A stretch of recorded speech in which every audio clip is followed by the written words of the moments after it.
Well, it's interesting. We came to New York a little bit concerned about a month and a half ago that the recession might be hitting this market.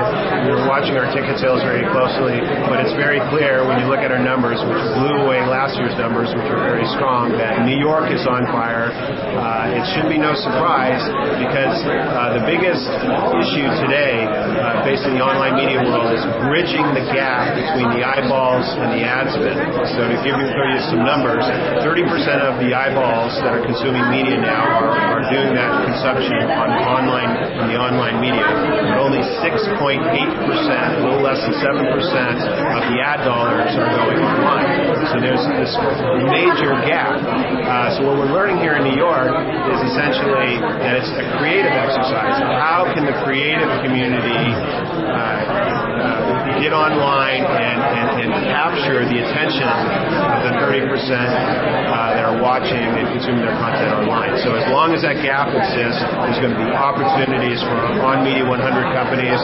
That's what this event is all about. And as you can see in the background, things are on fire and deals are being made, and there's a lot of happy people out here in New York. Now, you said yesterday that New York has at least as much a big a stake in this working as Silicon Valley because so much of the advertising is here. The advertising has to happen before then.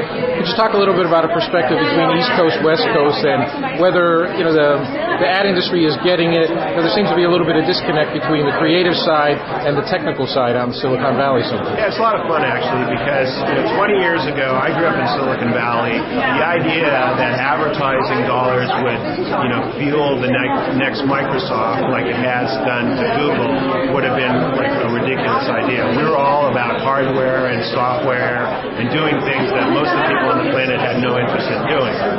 But what we're zooming ahead to today, where are the revenues coming from? Well, there's a big hunk of revenues that are coming from advertising dollars. Obviously, the internet is driving that.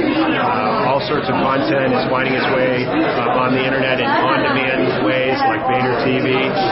Video is becoming more of the standard in terms of online content. So again, there's a catch-up game going on. But the good news for New York and for advertising agency and for creative people is that they can come in and play a role in helping the growth of venture capital-backed companies and actually get a stake in those companies or create companies themselves and build real companies. So it's a very exciting time.